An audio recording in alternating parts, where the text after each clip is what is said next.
자, 오늘은 우리가 로마서 6장 말씀을 통해서 악의 복음로를 끊어라는 제목과 함께 오늘 하나님의 말씀을 좀 보도록 하겠습니다.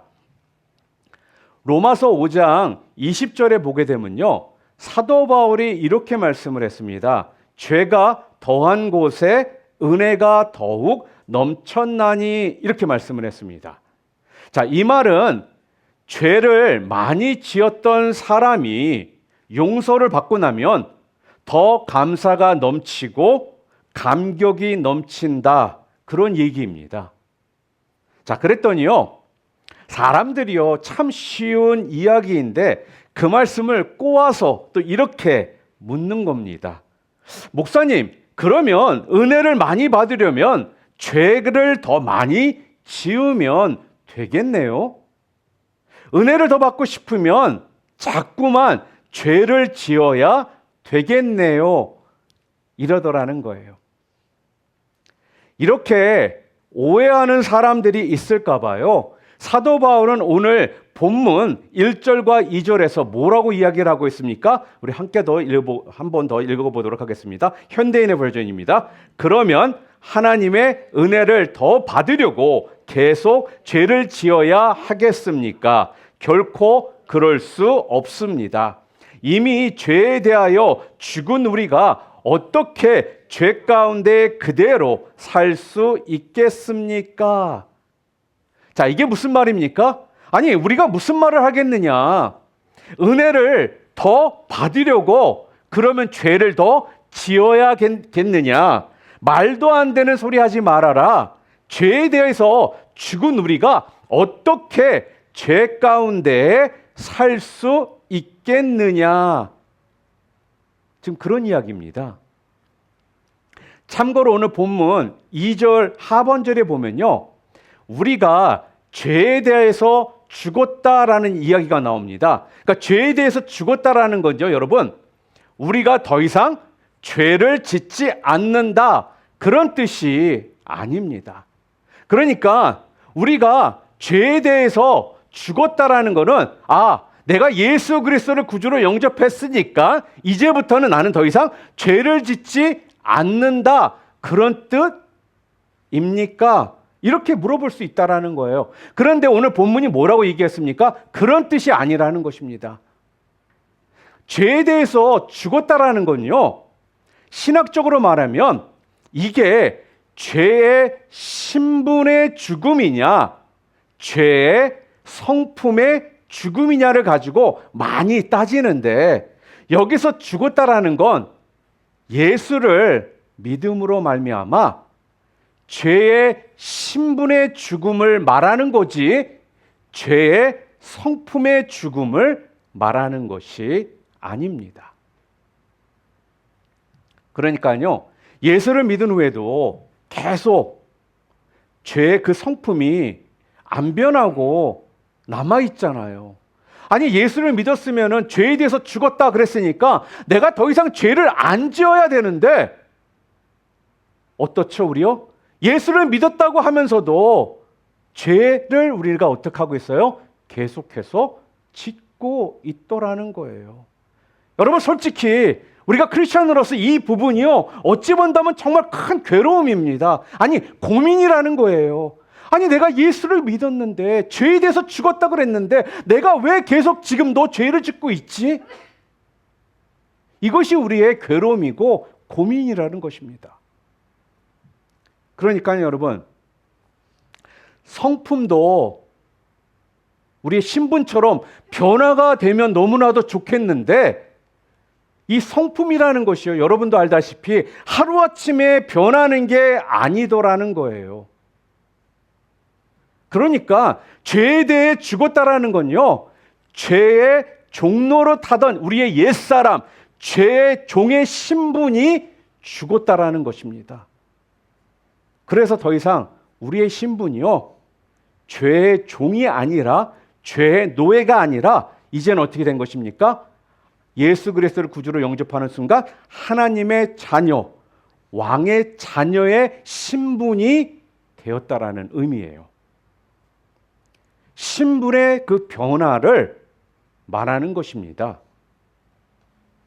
자, 죄의 성품의 변화는요, 계속된 우리의 어떤 성화 과정을 통해 이루어지는 것입니다. 성화가 뭐라고 그랬죠? 지난주에 이충호 목사님도 이 부분에 대해서 말씀을 해주셨잖아요. 성화라는 게 영어로는 sanctification이라는 단어입니다. 그러니까 쉽게 말하면 우리가 예수 믿기 전에는 죄의 종이 되어서 아주 우리가 어떻게 해요? 거지 같은 생활을 했습니다.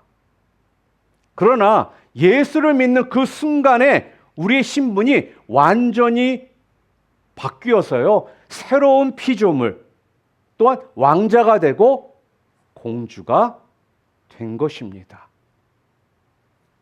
자, 그렇다고 해서 하루아침에 우리가 왕자답게 행동하고 공주답게 행동을 하는 것은 아니죠. 하루아침에 그 성품이 변하는 게 아니더라는 거예요. 오히려 오랫동안 살아왔던 그 거지의 그 습성을요, 우리가 더 가지고 있습니다. 이런 면에서 신분의 죽음을 이야기하는 거지 성품의 죽음을 이야기하는 것이 아니라는 것입니다. 자, 그런데요, 왕궁에서 하루하루 왕이신 이 아버지와 우리가 시간을 함께 보내고 어떤 왕자와 어떤 공주의 삶에 대해서 우리가 듣고 배우잖아요. 그러다 보면은 나도 모르게 어느새 왕자와 공주답게 변화되어지게 되는 겁니다.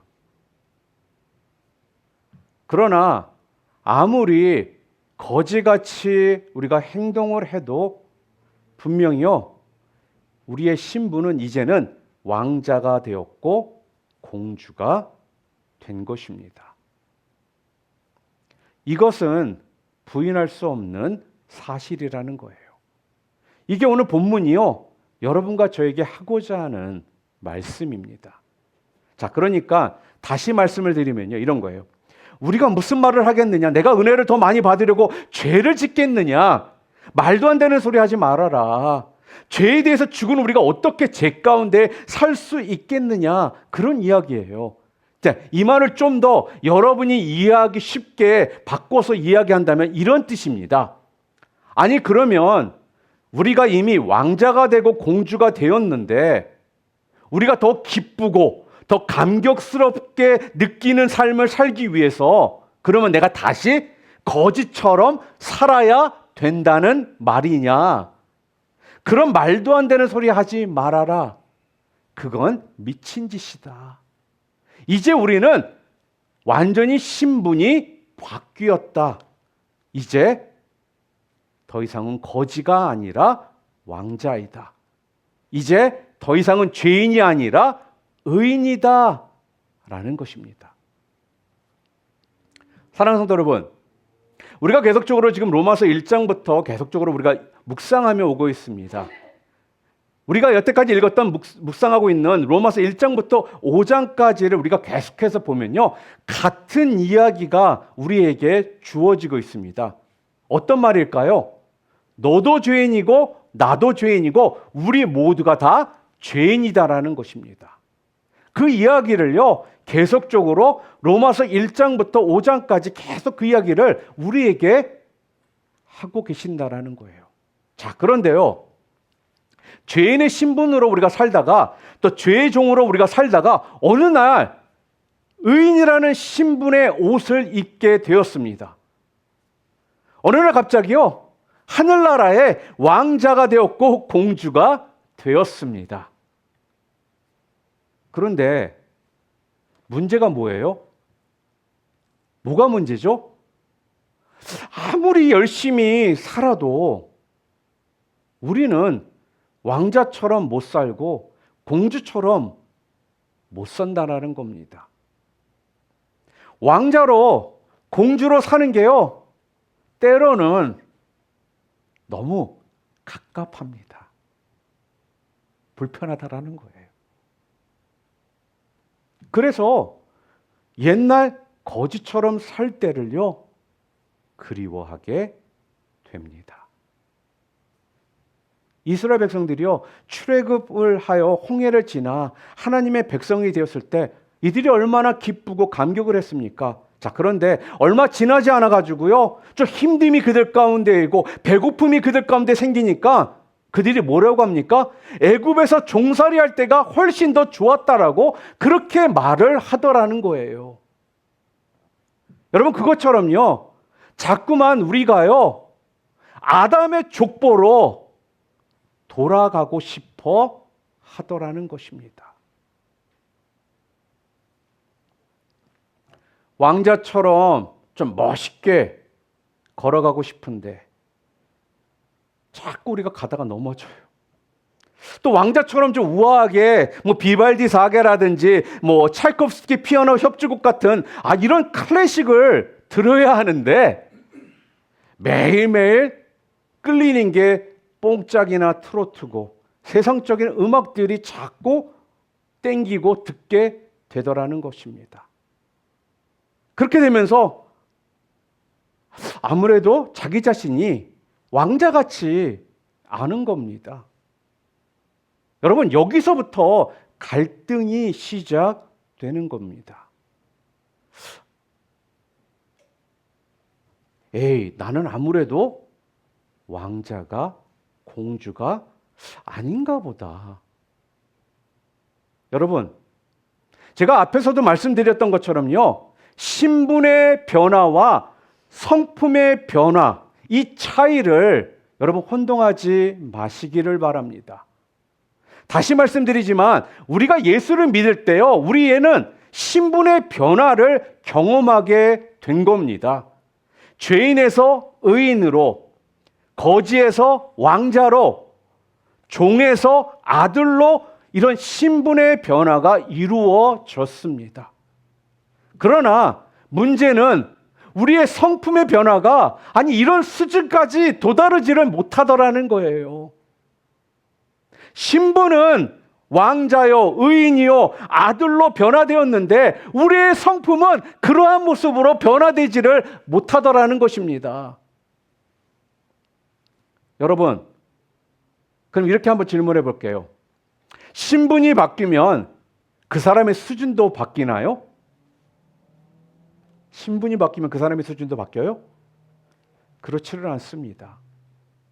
여러분, 예예요. 구구단을 못 외우던 아이가 초등학교 때 중학교를 들어간다라고 해서 자동적으로 그 아이가 구구단을 외울 수 있습니까? 신분은 이제 초등학생이 아니라 중학생으로 변했을지라도요, 여전히 그 수준은 구구단을 못 외우는 수준이라는 거예요. 그렇지만 분명한 게 뭐예요? 그 사람은 이제 하나님의 아들이고 의인이며 왕의 아들, 왕자라는 사실입니다. 여러분, 이걸 잊어버려서는 안 된다라는 거예요. 그런데요, 사단은요, 자꾸 이걸 걸고 넘어지더라는 거예요. 너 왕자답지도 못하고 공주답지도 못하게 살면서 꼴에 네가 왕자라고? 네가 공주라고? 너 왕자 아니야. 너 공주 아니야. 이러면서요, 계속적으로 정죄하더라는 것입니다. 여러분, 우리가 때로는요, 잘 넘어지고 때로는 어떤 주님의 뜻대로 살지 못하고 또 옛 습성을 버리지 못해서 또 거듭 죄를 범한다 할지라도요, 변하지 않는 사실이 무엇입니까? 우리가 하나님의 아들이요 딸이라는 사실입니다. 아멘. 우리를 주의 구원에서 끊을 자가 아무도 없다라는 사실이에요. 자, 여기까지 듣고 나면 이런 질문을 하게 됩니다. 목사님, 그러면 우리가 혹시 아무렇게나 살아도 구원을 받습니까? 이야기는 예수 그리스도를 구주로 영접한 후를 이야기하는 거예요. 어떻습니까? 여러분, 뭐라고 생각하세요? 네, 구원 받습니다. 내 얘기가 아니라 성경에서 그렇게 말씀하고 있거든요. 자, 그러면 또 이렇게 물어볼 수 있어요. 목사님, 그런데 하나님은 자기 아들을 아무렇게나 내버려 두시나요? 어떻게 생각하세요? 아니요. 결코 그렇지 않습니다. 하나님은요, 결코 자기 자녀를 내버려 두지를 않으신다라는 거예요. 하나님은요, 하나님의 자녀가 하나님의 자녀답기를 원하시고요, 기필코 하나님의 어떤 고집과 열심으로 자기 아들을 하나님의 아들답도록 변화시켜 가시는 분이시다는 거예요. 그런 면에서요, 예수 그리스도의 은혜로 말미암아 구원을 받았고 하나님의 어떤 아들로 신분이 변화된 우리가 이제 정말 하나님의 아들답게 살기 위해서 그러면 어떻게 해야 하느냐 하는 겁니다. 여기에 대해서 오늘 성경은 우리들에게 두 가지의 해답을 주고 있습니다. 그렇다면 첫 번째로 정말 하나님의 아들, 딸로 살기 위해서 우리가 어떻게 해야 되느냐? 첫 번째, 스스로를요, 하나님의 자녀로 여기라는 것입니다. 그러니까 우선 무엇보다 자기 자신을 하나님의 자녀로 여기고 살아가야 한다라는 거예요. 오늘 본문 11절 말씀 함께 읽어볼까요? 이와 같이 너희도 너희 자신을 죄에 대하여는 죽은 자요 그리스도 예수 안에서 하나님께 대하여는 살아있는 자로 여길지어다. 여러분, 여기에서 여길지어다라는 말씀이 나오고 있죠. 11절 끝부분에 여길지어다. 여기에서 여길지어다라는 말은요, 이런 뜻입니다. 잘 받아들여지지 않을지라도 먼저 그렇게 생각하고 믿어라, 그런 뜻입니다. 내가 지금 부족하고 연약한 모습을 가지고 있습니다. 그러나 내가 비록 부족하고 연약할지라도 하나님의 자녀가 된 것으로 어떻게 하라고요? 여기라는 거예요. 죄에 대하여 죽은 자로 여기고 그리스도 안에서 하나님에 대하여는 산 자로 여기라는 것입니다. 여러분, 우리가 신약에 보면은 우리가 너무나도 잘 아는 이야기 중에 탕자에 대한 이야기가 나오지 않습니까? 탕자가 집에 돌아왔습니다.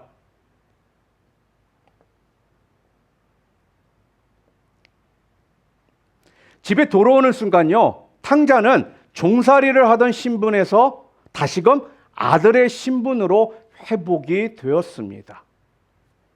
이제 아버지와 살게 되었습니다.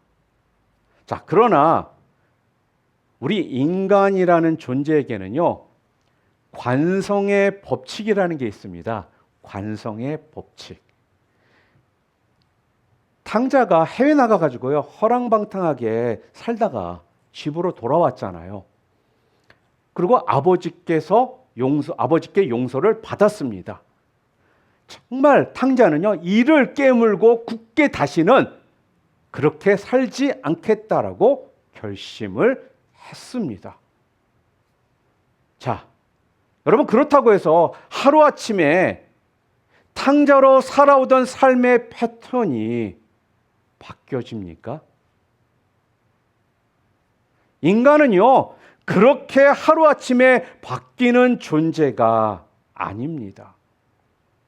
관성이 있어가지고요, 그 자리로 너무나 쉽게 다시 돌아가는 존재라는 거예요. 분명 탕자는요, 마음이 지금 아버지께 와 있습니다. 이건 사실이거든요. 또한 이제 나 정말 잘해야겠다라는 이런 마음도 탕자는 분명 있습니다. 그러나 이놈의 몸이 말을 듣지를 않는다라는 거예요.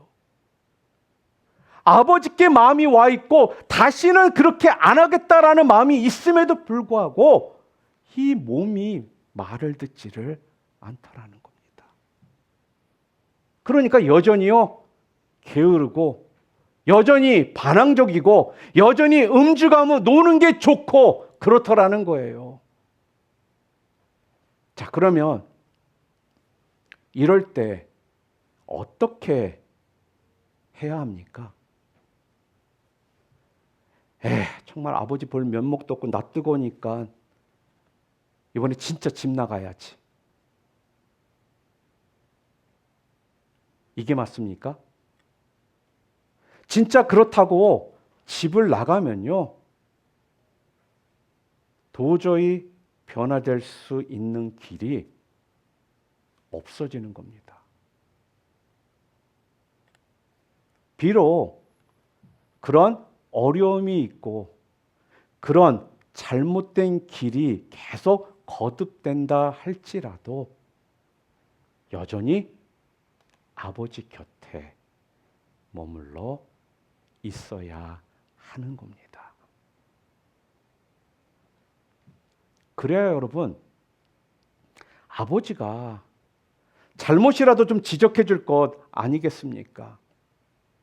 야, 임마, 너 그렇게 사는 거 아니야. 너 왜 이렇게 아직도 버릇이 없냐? 좀 일찍 일어나 예배 드려야지. 밤에 좀 일찍 자고 열심히 일 좀 해라. 여러분, 이런 듣기 싫은 이런 식의 잔소리를 들어가면서 아버지와 계속 동행하며 순종해 보려고 노력하며 나아가야 한다라는 것입니다. 그럴 때 그 인생이 점점 변화가 되는 것입니다. 여러분, 구원 이후의 삶은, 신분의 변화 후의 삶은요, 아버지와 동행하는 삶이라는 거예요. 여러분이 예수 그리스도를 구주로 영접한 후 여러분의 신분이 변화된 후의 삶은요, 그 다음부터는 어떻게 해요? 무슨 일이 있어도 아버지께 붙어 있으며 아버지와 동행하는 삶을 살아야 한다라는 거예요. 그래야 점점 그 인생이 변화가 있게 되는 것입니다. 비록 내가 아직 아버지의 아들 같지 않더라도 아버지의 아들로 내 자신을 간주하고 계속해서 아버지 곁에 있으면서 아버지와 동행하는 것입니다. 그렇게 아버지와 계속 동행하다 보면요, 점점 그 인생 가운데에 변화가 일어나게 된다라는 거예요. 이렇게 성품이 점점 변화되어 가는 걸 우리가 뭐라고 이야기합니까? 지난주에 제가 이충원 목사님이 강조했던 말이 있다고 그랬죠. 뭐예요? 성화. 성화의 과정이 있다. 그렇게 이야기하는 것입니다. To be in the process of sanctification. 오늘 보면 5절 말씀 우리 함께 다시 읽어보도록 하겠습니다. 만일 우리가 그의 죽으심과 같은 모양으로 연합한 자가 되었으면 또한 그의 부활과 같은 모양으로 연합한 자가 되리라.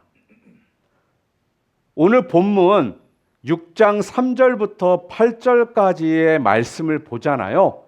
그러면 합하여, 함께, 연합한 자라는 단어가 무려 9번이나 나옵니다.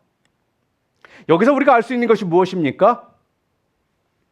구원 이후의 신분의 변화를 경험한 하나님의 백성들의 삶은 그리스도와 함께 동행하고 그리스도와 연합된 삶이라는 것입니다. 주와 같이 걸어가는 것이에요. 그러면 변화가 된다라는 것입니다. 자, 그러므로 우리는 어떤 인생을 살아가야 합니까? 어떤 인생을 살아가야 되죠? 아버지의 자녀라는 그 인식을 가지고요, 아버지와 동행하는 인생을 살아야 합니다. 여러분, 오늘 우리가 예수님을 믿고 나면 하나님께서 우리를 뭐라고 여겨주신다라고요? 의롭다라고 여겨주시지 않았습니까? 우리를 의롭다라고. 마찬가지입니다. 우리도 우리 자신이 하나님의 자녀로서 부족함이 많아요. 우리 다 인정하잖아요. 그렇지만 우리 부족하지만 우리를 하나님의 자녀라고 여기면서 살아가야 한다라는 거예요. 부족하지만 형편없지만 하나님의 자녀라는 이 인식을 가지고 행동하다 보면요, 자기도 모르게 변화가 일어나게 되는 것입니다. 우리 아들 한결이가 어릴 적에 제가 몇 번 이야기한 적이 있잖아요. 가끔씩 우리 한결이가 굉장히 영적인 이야기를 할 때가 있어요. 그리고 저한테 굉장히 도전되는 이야기를 할 때가 있거든요. 어릴 때인 겁니다. 아마 초등학교 때인 것 같은데 걔가 그러는 거예요. 자기는 학교에서 친구들이 자기를 시비를 걸고 할 때로 자기는 친구들하고 안 싸울 거래요. 그래서 한결아, 어떤 애가 너를 때리고 막 그러면은 한번 붙어야지. 그랬더니 아니래요. 자기는 안 그럴 거래요. 아빠 아들이기 때문에. 그래서 내가 왜? 아빠가 그걸 원치 않는 것을 알고 있기 때문에 자기는 그렇게 하지를 않을 거다라고 이야기를 하더라고요. 초등학교 때였거든요. 제가 그거를 이야기를 들으면서요, 아버지와 대화를 하고 아버지와 많은 시간들을 보내면서 아빠가 무엇을 원하는지를 내가 얘한테 직접 얘기하지 않아도 얘가 이렇게 그것을 이해하고 받아들이고 있구나. 사랑하는 성도 여러분, C.S. 루이스의 순전한 기독교라는 책이 있습니다. 이게 한국 책도 있거든요. 근데 꼭 한번 읽어보셨으면 좋겠어요. 순전한 기독교. 이 책에 보면 이런 이야기가 나옵니다. 어떤 못생긴 남자가 있었습니다. 거울을 볼 때마다 이 남자는 너무나도 괴로운 거예요. 자기가 너무 못생겼다고 생각하니까. 그래서 진짜 잘생긴 얼굴 모양의 가면을 얼굴에 쓰고 살았습니다. 그런데 그렇게 하고 수년을 살다 보니까요, 다른 사람들이 그를 멋있게 생긴 사람으로 봐주더라는 거예요. 그러니까 본인도 너무나도 기쁘고 거울을 볼 때마다 만족이 있는 것입니다. 그러나 어느 날 그가 가면을 벗었더니요, 자기 얼굴이 진짜 그 가면의 잘생긴 얼굴로 변화가 되어 있더라는 겁니다. 왜요? 하도 가면을 오래 써서 그 가면에 눌려서 진짜 그렇게 얼굴이 변해 버렸던 것입니다. 여러분, 그렇다라고 이게 진짜 실화가 아니니까 시도하지 마시기를 바랍니다. 이건 그냥 비유예요, 비유. 자, 이 이야기가 뭘 말하고 있는 것입니까? 이건 복음의 본질을 가장 잘 설명해 주고 있는 비유입니다. 자신이 그렇게 여기면, 간주하면 그게 현실이 되더라는 겁니다. 나는 부족하다, 자녀답지 못하다. 그런데 하나님께서 의롭다라고 간주해 주시고 인정해 주실 뿐이지 여전히 나는 의롭지 못하다. 그러나 하나님의 자녀라고 믿고 계속 하나님과 내가 동행하다 보면 가면 쓴 사람이 수년이 지나고 난 다음에 보니까 가면의 모습과 같이 본인이 변화가 되었던 것처럼 나도 변화가 될 것이다 라는 겁니다. 여러분, 이게 은혜 안에 살아가는 모습입니다. 심리학자이자 철학자인 윌리엄 제임스라는 사람이 이런 이야기를 했습니다. 기쁘지 않아도 자꾸만 기쁜 척하면 나중에는 기뻐진다. Even when you don't feel happy, if you keep acting as if you are, in time you will truly become happy. 그러니까요, 행복해서 웃는 게 아니라 웃으니까 행복해지는 겁니다. It is not happiness that makes us smile, but smiling that gives birth to happiness. 뭐예요? 그렇게 여기라는 것입니다. 그렇게 간주하라는 거예요. 내 스스로를 하나님의 자녀라고, 비록 내가 부족함이 많고 연약함이 많을지라도, 지금 또 같은 죄를 또 짓고 있을지라도 내가 하나님의 자녀라고 여기라는 것입니다. 그렇게 여기며 하나님과 계속 동행하다 보면 내가 어떻게 돼 있다고요? 변화되어 있을 거라는 것입니다. 사랑하는 성도 여러분, 오늘 우리가 지금은 비록 정말 부족한 모습일지라도요, 하나님의 자녀라고 인식하고 살아가시는 여러분들 되시기를 바랍니다. 그럴 때 결국은 그것이 현실이 되는 역사가 나타나게 될 줄 믿습니다. 또한 두 번째로요, 하나님의 아들이요 딸로 여기며 살라라는 것이 무엇이냐? 오늘 본문이 또 이렇게 얘기합니다. 두 번째, 자기 자신을 의의 병기로 드리라, 이렇게 이야기합니다. 여러분, 하나님의 아들답게 산다는 게 무엇이냐? 오늘 성경이요, 자기 자신을 의의 병기로 드리며 살아가는 것이, 그게 하나님의 아들이요 딸로 살아가는 것이다 라고 이야기를 하고 있거든요. 그러니까 다른 말로 말하면요, 은혜가 우리 몸을 지배하게 하면서 살아가라는 거예요. 은혜가. 그러니까 죄가 우리 몸을 지배하게 해서는 안 된다라는 것입니다. 오늘 본문 13절 14절 한번 읽어볼까요? 함께 읽겠습니다. 또한 너희 지체를 불의의 무기로 죄에게 내주지 말고 오직 너희 자신을 죽은 자 가운데서 다시 살아난 자 같이 하나님께 드리며 너희 지체를 의의 무기로 하나님께 드리라. 죄가 너희를 주장하지 못하리니 이는 너희가 법 아래 있지 아니하고 은혜 아래 있음이라. 자, 그러면 죄가 우리 몸을 지배하지 못하도록, 우리 몸이 불의의 무기로 쓰임받지 못하도록 살라라는 이 말씀이 도대체 무슨 말씀입니까? 이 말은 간단해요. 오늘 우리 모두는요, 이 에너지라는 것이 우리 가운데 있거든요. 근데 이 에너지라는 거는요, 한계가 있습니다.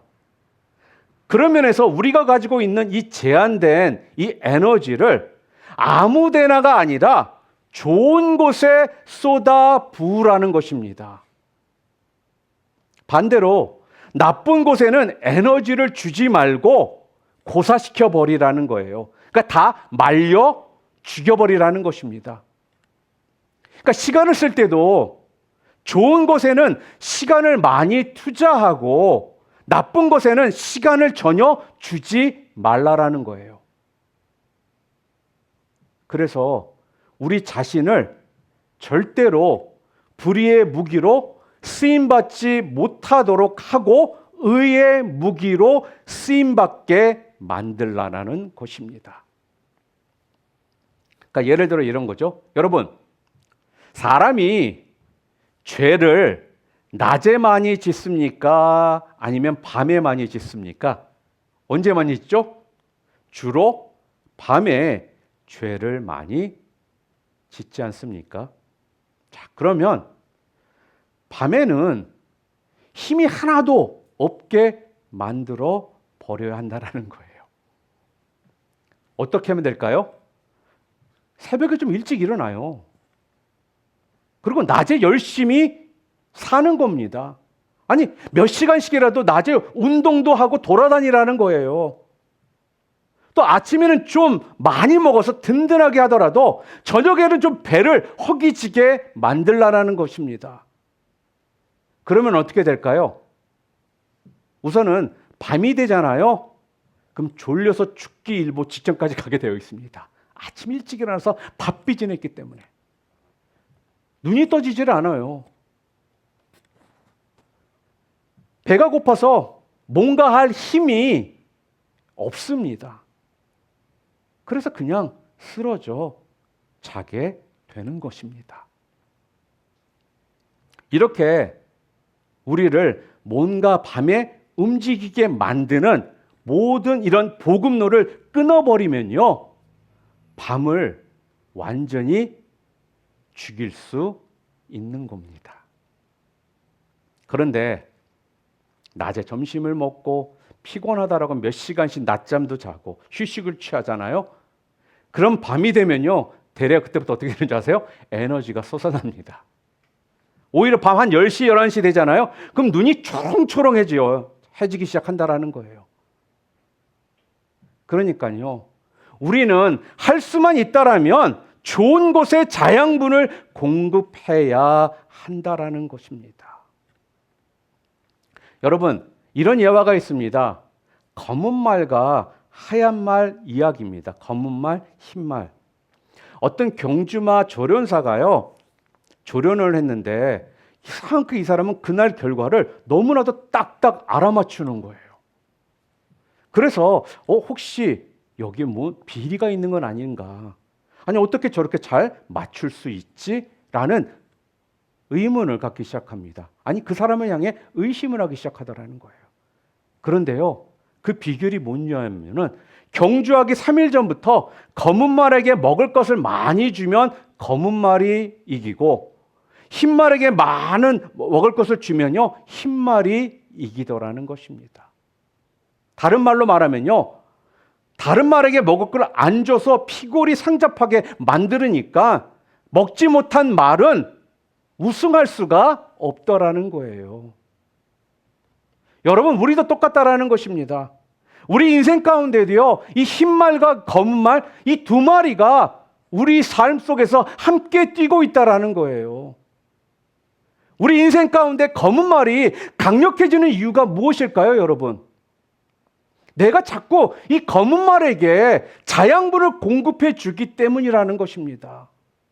뭐 항상 미움과 악독을 묵상하고, 모든 사람들이 자기 마음에 안 된다 해서 원수처럼 생각하고, 이를 갈고, 인터넷에서 악하고 음란한 것만 쳐다보고 귀신 영화나 보고 있고, 그러면서 돌아다니니까 당연히 이 검은 말이 이기더라는 것입니다.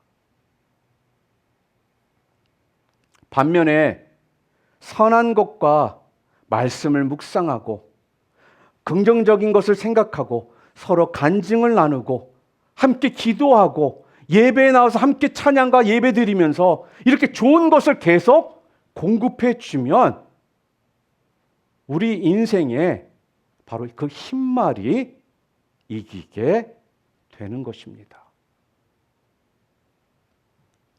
그러니까 무슨 말입니까? 우리가 악한 것에 대해서는요, 복음로를 아예 차단하고 자양분을 좋은 것에만 계속 공급할 때 우리가 불의의 무기가 아닌 의의 무기로 쓰임을 받게 된다라는 거예요. 이것이 여러분, 구원받은 이후의 삶이요, 하나님의 자녀라는 신분의 이 변화를 경험한 하나님의 백성들의 살아가야 되는 삶의 모습입니다. 사랑하는 성도 여러분, 예수 그리스도의 은혜로 말미암아 구원을 받았고 또 하나님의 아들로 신분이 변화된 우리가 이제 정말 하나님의 아들, 딸답게 살기 위해서 우리가 어떻게 해야 하느냐? 오늘 성경은 분명 스스로 하나님의 자녀로 자기 자신을 여기라는 것입니다. 비록 지금은 부족하고 연약한 모습을 가지고 있을지라도, 그러나 부족하더라도 내가 하나님의 자녀가 된 것으로 여기며 살아갈 때, 하나님께 붙어서 하나님과 동행하는 삶을 살아갈 때 우리가 하나님의 아들로서 딸로서 살아가게 될 것이다 라고 이야기합니다. 두 번째로는 자기 자신을 의의 병기로 드리라는 거예요. 죄가 자꾸 우리의 몸을 지배하도록 놔두지 마시고 은혜가 우리의 몸을 지배하게 하면서 살아가라는 것입니다. 어디에 무엇을 내가 공급하느냐에 따라서 검은 말과 흰 말의 결과가 달라지듯이 여러분의 삶 가운데 여러분 자신을 온전한 자양분을 잘 선한 것에 공급함을 통하여 불의의 무기로서 쓰임받는 삶이 아니라 의의 무기로서 쓰임받는 여러분이 되실 때 여러분 모두가 이 땅에서 하나님의 아들로 딸로서 살아가게 된다라고 오늘 성경은 우리들에게 말씀합니다. 사랑하는 성도 여러분, 이제 정말 하나님의 아들, 딸답게 살아가시는 여러분들 모두 되셔서 이 땅에서 하나님의 선하심을 온전히 증거하며 진정한 기쁨과 감사가 넘쳐나며 열매가 충만한 삶을 살아가게 되시는 여러분들 모두 되시기를 주님의 이름으로 축원합니다.